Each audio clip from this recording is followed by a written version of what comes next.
नमस्कार, स्वागत है आपका विकास जजीम शो में। आज हम राजस्थान नगरपालिका अधिनियम 2009 की गहराइयों में उतर रहे हैं। नमस्कार। हाँ, ये अधिनियम काफी विस्तृत है और देखिए, किसी भी कानून को समझने के लिए उसकी शब्दावली मतलब जो परिभाषाएं हैं, उनको समझना पहला और सबसे जरूरी कदम होता है। बिल्कुल, इसीलिए आज हम खास तौर पर ध्यान दे रहे हैं अधिनियम के अध्याय 1 की धारा 2 में दी गई परिभाषाओं पर। ये परिभाषाएं एक तरह से इस पूरे कानून की नींव है। आज का हमारा मिशन है इन कानूनी शब्दों को थोड़ा सरल बनाना और समझना कि असल में इनका मतलब क्या है और ये क्यों मायने रखते हैं। सही कहा। धारा 2 कहती है, इस अधिनियम में जब तक कि संदर्भ द्वारा अन्यथा अपेक्षित न हो। इसका सीधा सा मतलब है कि ये परिभाषाएं तब तक लागू होंगी जब तक किसी खास स्थिति में इनका कोई, आप कहें कि, अलग मतलब न निकलता हो। हम कुछ महत्वपूर्ण परिभाषाओं को देखेंगे। शुरुआत करते हैं क्रम संख्या 45 से। ठीक है, तो पहली परिभाषा है अधिभोगी, ऑक्यूपायर। ये कानूनी भाषा थोड़ी सी जटिल लग सकती है, इसे आसान शब्दों में कैसे समझें? हाँ, देखिए, धारा 2XV के अनुसार अधिभोगी में वो व्यक्ति शामिल है जो किसी जमीन या बिल्डिंग के मालिक को किराया दे रहा है या फिर देने के लिए जिम्मेदार है। इसमें वो लोग भी शामिल हैं जो बिना किराया दिए रह रहे हैं? मतलब किराया मुक्त अभिधारी। और दिलचस्प बात यह है कि अगर मालिक खुद अपनी जमीन या बिल्डिंग में रह रहा है तो उसे भी अधिभोगी ही माना जाएगा। अच्छा, तो अधिभोगी सिर्फ किराएदारी नहीं बल्कि मालिक खुद या बिना किराया दिए रहने वाला भी हो सकता है। पर ये जानना जरूरी क्यों है? ये इसलिए महत्वपूर्ण है क्योंकि नगरपालिका कई बार शुल्क या नोटिस वो अधिभोगी को भेजती है, चाहे वो मालिक हो या ना हो। जैसे मान लीजिए साफ सफाई का नोटिस या किसी नियम के उल्लंघन का नोटिस। इससे जिम्मेदारी तय करने में आसानी होती है। समझ गई। अब अगली परिभाषा है घृणोत्पादक पदार्थ, ऑफेंसिव मैटर। है संख्या 46 XLV। ये तो सुनने में ही अप्रिय सा लगता है। हाँ, है तो। कानूनी तौर पर इसका मतलब है रसोई का अचरा, अस्तबल का कचरा, गोबर या कोई भी सड़ी गली चीज या गंदगी। पर इसमें एक महत्वपूर्ण बात यह है कि इसमें मल, सीवेज शामिल नहीं है। उसकी परिभाषा अलग से दी गई है। अच्छा, तो कचरे को भी कानूनी रूप से अलग अलग श्रेणियों में बांटा गया है। एक कूड़ा करकट की परिभाषा भी है, संख्या 55 LV। वो कहती है कि इसमें धूल, राख, टूटी ईंटें, चूना गारा, कांच के टुकड़े वगैरह आते हैं। मतलब वो कचरा जो घृणोत्पादक पदार्थ नहीं है। बिल्कुल। और फिर है मल, संख्या 59।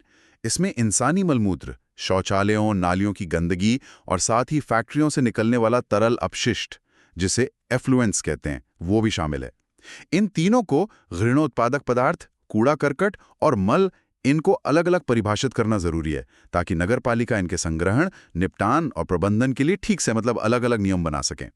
और इसी से जुड़ी एक और महत्वपूर्ण परिभाषा है अपशिष्ट प्रबंध, यानी वेस्ट मैनेजमेंट, संख्या 72 LXIIP। इसमें नगरपालिका ठोस कचरे का संग्रहण, पृथक्करण, भंडारण, परिवहन, प्रसंस्करण और निपटान, ये सब शामिल है। ये तो काफी विस्तृत वर्गीकरण है।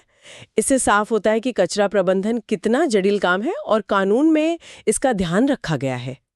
चलिए, अब कुछ लोगों और संस्थाओं से जुड़ी परिभाषाओं पर आते हैं। नगरपालिका का अधिकारी, म्युनिसिपल ऑफिसर, कौन होता है?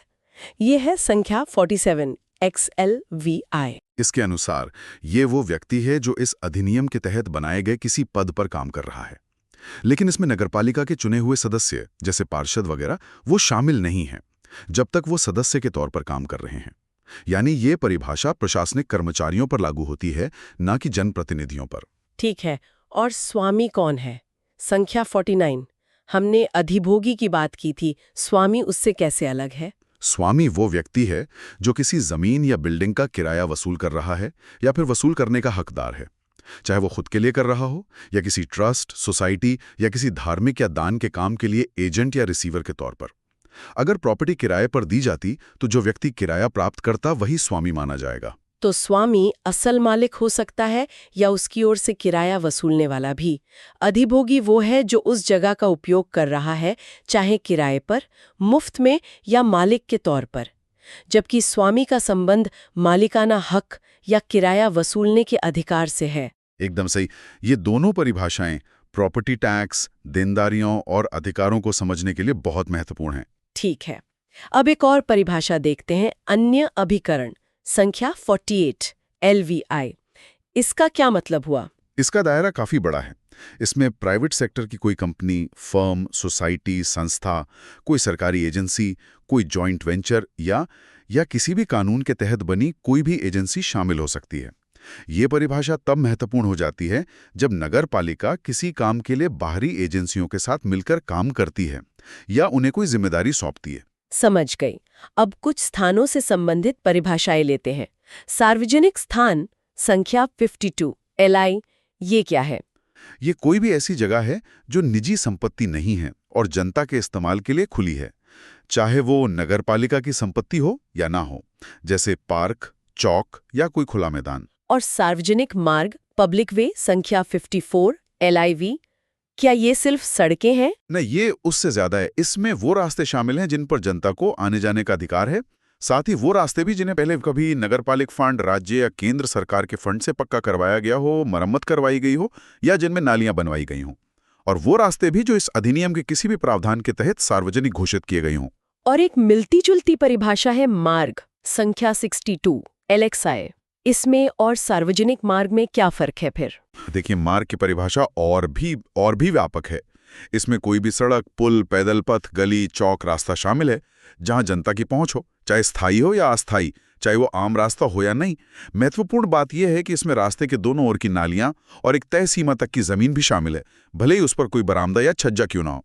इसमें वो खाली जगह भी शामिल है जो निजी होते हुए भी आम रास्ते तक पहुंचने के लिए इस्तेमाल होती हो, भले ही उन पर कोई गेट या बैरियर लगाओ। ओह अच्छा, तो मार्ग एक बहुत व्यापक शब्द है जिसमें सड़क के आसपास की जगह है और पहुंच के रास्ते भी शामिल हैं। ये परिभाषाएं जमीन के उपयोग, अतिक्रमण और नगरपालिका के रखरखाव की जिम्मेदारियों को तय करने में मदद करती होंगी, है ना? बिल्कुल। इसी तरह नगरीय भूमि, अर्बन लैंड की परिभाषा है संख्या 66 LXVI। इसका मतलब है शहरी विकास के लिए किसी स्थानीय प्राधिकरण जैसे नगर निगम या नगर परिषद के पास रखी गई या उसके नियंत्रण में दी गई जमीन। चलिए अब कुछ प्रशासनिक और प्रक्रियात्मक परिभाषाओं पर आते हैं। विहित प्रिस्क्राइब्ड संख्या 51 LI, इसका क्या मतलब है? इसका सरल मतलब है इस अधिनियम के तहत बनाए गए नियमों, आदेशों या उपविधियों मतलब बायलॉज में जैसा बताया गया हो। जब भी अधिनियम में विहित तरीके से लिखा हो तो इसका मतलब है कि उसका तरीका नियमों या उपविधियों में दिया गया है, वहां देखना होगा। और नियम रूल संख्या 56 LVI, ये क्या है? नियम वो हैं जो राज्य सरकार इस अधिनियम के तहत मिली शक्तियों का इस्तेमाल करके बनाती है। ये आमतौर पर पूरे राज्य की नगर पालिकाओं पर लागू हो सकते हैं, जबकि उपविधियां, बायलॉज आमतौर पर स्थानीय नगर पालिका अपने क्षेत्र के लिए बनाती हैं। ठीक है। अब कर टैक्स संख्या 64 LXV, इसकी परिभाषा देखते हैं। इसमें इस अधिनियम के तहत वसूला जाने वाला कोई भी पथकर यानी टोल, रेट यानी दर, उपकर यानी सेस, फीस या कोई अन्य शुल्क, ये सब शामिल हैं। ये एक व्यापक परिभाषा है जिसमें नगर पालिका द्वारा लगाए जाने वाले सभी प्रकार के वित्तीय शुल्क आ जाते हैं। जनसंख्या का आधार क्या होता है? जनसंख्या पॉपुलेशन संख्या 50, इसकी परिभाषा क्या कहती है? जब किसी स्थानीय क्षेत्र के संदर्भ में जनसंख्या शब्द का प्रयोग होता है तो इसका मतलब उस क्षेत्र की वो आबादी है जो पिछली जनगणना में गिनी गई थी, पर शर्त यह है कि उसके आंकड़े प्रकाशित हो चुके हों। यह महत्वपूर्ण है क्योंकि कई योजनाओं, अनुदानों और वार्डों का निर्धारण जनसंख्या के आधार पर ही होता है। और वार्डों से संबंधित परिभाषाएं भी हैं, वार्ड संख्या 70 और वार्ड समिति संख्या 71। हाँ, वार्ड का मतलब है धारा 9 के तहत बनाया गया चुनावी क्षेत्र, और वार्ड समिति का मतलब है धारा 54 में बताई गई समिति जो बड़े नगरों में वार्ड स्तर पर प्रशासन और विकास कार्यों में मदद के लिए बनाई जाती है। एक और महत्वपूर्ण परिभाषा है पूर्ण संख्या या कुल संख्या संख्या 73 LXX3, खासकर जब नगर पालिका के सदस्यों के संदर्भ में बात हो रही हो। हाँ बिल्कुल, इसका मतलब है उस समय नगर पालिका में मौजूद सदस्यों की कुल संख्या, लेकिन इसमें राज्य सरकार द्वारा मनोनीत सदस्य शामिल नहीं होते हैं। ये परिभाषा इसलिए महत्वपूर्ण है क्योंकि कई प्रस्तावों को पास करने के लिए कुल संख्या के बहुमत की जरूरत होती है, और तब ये स्पष्ट होना चाहिए कि किन सदस्यों को गिना जाएगा और किन्हें नहीं। अच्छा, अब कुछ और परिभाषाएं हैं, उन्हें जरा जल्दी से देख लेते हैं। लोक प्रतिभूति संख्या 53, इसका मतलब है केंद्र या राज्य सरकारों द्वारा जारी की गई सिक्योरिटीज जैसे बॉन्ड्स वगैरह, या ऐसी कोई अन्य सिक्योरिटी जिसे राज्य सरकार ने निवेश के लिए अधिकृत किया हो। नगरपालिकाएं अपना पैसा सुरक्षित रखने के लिए इनमें निवेश कर सकती हैं। अनुसूचित जाति संख्या 57 और अनुसूचित जनजाति संख्या 58। इनकी परिभाषा संविधान अनुसूचित जातियां आदेश 1950 और संविधान अनुसूचित जनजातियां आदेश 1950 में बताई गई जातियों और जनजातियों के अनुसार है। ये आरक्षण और विशेष प्रावधानों के लिए महत्वपूर्ण है। राज्य संख्या 60। इसका मतलब है राज्य पुनर्गठन अधिनियम 1956 के तहत बना हमारा राजस्थान राज्य। राज्य वित्त आयोग संख्या 61। ये संविधान के अनुच्छेद 243I और 243Y के तहत राज्यपाल द्वारा गठित आयोग है। ये पंचायतों और नगर पालिकाओं की वित्तीय स्थिति की समीक्षा करता है और संसाधनों के बंटवारे की सिफारिश करता है। उपविभाजन संख्या 63। इसका मतलब है जमीन के किसी टुकड़े को 2 या अधिक भागों में बांटना।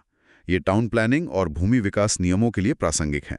कोई संक्रमणशील क्षेत्र, कोई लघुतर नगरीय क्षेत्र या कोई बृहत्तर नगरीय क्षेत्र संख्या 65 LXV। ये संविधान के अनुच्छेद 243Q के तहत राज्यपाल द्वारा घोषित क्षेत्र हैं।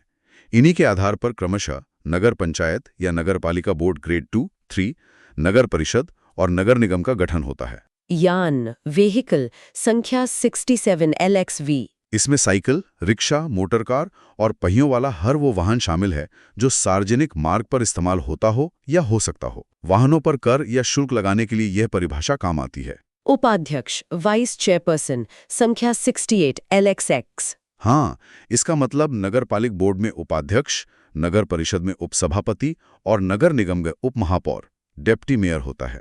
और अंत में ग्राम विलेज संख्या 69 LXX। इसका मतलब संविधान के अनुच्छेद 243G के तहत परिभाषित गांव हैं। ये तब महत्वपूर्ण होता है जब किसी ग्रामीण क्षेत्र को शहरी क्षेत्र में बदला जाता है या उसकी सीमाएं तय होती हैं। वाह, ये तो काफी सारी परिभाषाएं थीं, लेकिन इन्हें समझने से मुझे लगता है अधिनियम के बाकी प्रावधानों को समझना निश्चित रूप से आसान हो जाएगा। ये सिर्फ शब्द नहीं है, बल्कि पूरे नगरपालिका प्रशासन की जो कार्यप्रणाली है वो इन्हीं पर टिकी है। बिल्कुल सही कहा। कौन जिम्मेदार है, कहां तक नगरपालिका का अधिकार क्षेत्र है, किस चीज को कचरा माना जाएगा, टैक्स क्या है, ये सब इन्हीं परिभाषाओं से तय होता है। इन्हें समझे बिना अधिनियम को लागू करना या उसकी व्याख्या करना संभव ही नहीं है। तो ये थी राजस्थान नगरपालिका अधिनियम 2009 की धारा 2 में दी गई कुछ महत्वपूर्ण परिभाषाओं पर हमारी आज की चर्चा।